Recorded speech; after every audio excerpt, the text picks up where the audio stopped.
Գյուրջան Կասկադ, հասանելի բնակարաններ 65 ամիս մարման ժամկետով։ Բեռնափոխադրող ընկերություն ենք ներկայացնում, Ալեքսանդր Օվակիմյան, խնդիրը մեզ անհանգստացնում է այս պահումները Վրաստանում, ասենք ինչի հիման վրա, ուզում ենք տրամաբանությունը հասկանանք, եթե Վրաստանը ինքը ԵԱՏՄ անդամ չէ, ասենք հայկական կոնյակը կամ ծաղիկի արտահանումը, ասենք հայկական կոնյակի լաբորատոր փորձաքննությունը որ տրամաբանությանն է համապատասխանում, ասենք որ Վրաստանում գնում է լաբորատոր փորձաքննության, եթե այդ կոնյակը չի իրացվելու Վրաստանում, ասենք ինքը Ռուսաստանում կամ ԵԱՏՄ տարածքում է իրացվելու։ Հիմա ասենք ես վաղը պետք է ասենք բեռնվենք դեպի մերձբալթյան երկրներ, Ռիգա։ Հիմա մենք վախենում ենք այդ բեռը վերցնելու, որովհետև չգիտենք ինչ ընթացք ունենա ու մեծ ուժեր ենք մենք կրելու։ Եթե հիմա Վրաստանում մեզի ուղարկի փորձաքննության կամ զննման, որը որ կտևի 30 օր եւ ավել, եւ ես եմ որպես բեռնափոխադրող շատ խնդիրներ ունենալու ծախսերի հետ կապված եւ արտահանողը։ Եվ հետո մեր միջև էլ կլինեն, ասենք տարաձայնություններ չեն կարող այդ հարցը լուծել։ Ուզում ենք հասկանանք ինչի հիման վրա է։ Կամ ասենք ծաղիկով մեքենան, եթե մենք տարանցիկ ենք անցնում Վրաստանը, Հայաստանից, Բաղդադաշենից մուտքագործում Սադախլուն ինչի միանգամից չի ուղարկում զննման, օրինակի գեզի մաքսակետ, մեքենան հատում է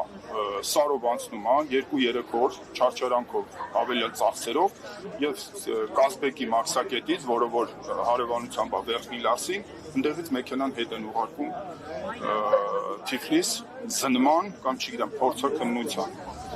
Ինչ ենթադրություն ունեք պատճառ։ Ունենք ենթադրություն, դե ենթադրությունով չեմ կարող ես ենթադրությունով բան ասել։ Ուզում ենք մենք ենք ուզում հարցի պատասխանը իմանալ, ինչի է այդ ամեն ինչի կատարվում։ Ինչի, ասենք, որտեղ է տրամաբանությունը, եթե տվյալ ապրանքը չի ներկրվում Վրաստան։ Հա, լինում են ցանկացած երկրների սահմանները անցնելու ժամանակ լինում են, երբ որ մեքենան հայտնվում է զննման։ Դա որոշում է ծրագիրը, մեքենան զննում, բայց այդ զննումը կատարվում է մի 5-6 ժամվա ընթացքում համապատասխան պայմաններում, մեքենան բեռնաթափվում է, զննում են, ինչն է հետաքրքիր, քաշը, քանակը, մյուս, չգիտեմ, ակցիզները բոլորը տեղում զննվում է, մեքենային հետ են բեռնում եւ մեքենային ճանապարհում են։ Հիմա մեր մեքենաները, ես մեքենա գիտեմ, մինչև 2 ամիսա կանգնած են։ Ինչու՞մն է խնդիրը։ Ինչքան տուժ է կրում արտահանողը, ինչքան տուժ է կրում բեռնափոխադրողը։ Դրա պատասխանն ենք եկել իմանանք մեր հարևան բարեկամ Վրաստանից։ Կամ պատասխանա։ Չեմ կարող, սպասում ենք, տեսնենք, կլինի, հուսով եմ, որ երևի կլինի։ Ամեն դեպքում այդ նմուշարման որոշումը վրացական կողմի ապօրինի է, որովհետև երրորդ երկիր է Վրաստանը։ Ես չեմ ասի ապօրինի է, ուղղակի ինձ հետաքրքրում է տրամաբանությունը, լաբորատոր փորձաքննության։ Ակսային ընթացակարգ կա, որ երրորդ երկիրը իրավունք ունի ստուգել ԵԱՏՄ երկրների միջև ապրանքների արտահանումի։ Գիտեք ոնց, սենց բան կա, կարող է միջանցիկ, երբ որ մեկ այլ երկրով անցնում է բեռը միջանցիկ, իրավունք ունեն բեռը զննման ենթարկել, որովհետև իրանց տարածքով անցնում։ Բայց այդ զննումը պետք է տևի 1 օր։ Ոչ ավել։ Բայց փորձաքննությունը, լաբորատոր փորձաքննությունը, ասենք կոնյակ ինքը համապատասխանում է կոնյակի թե չէ,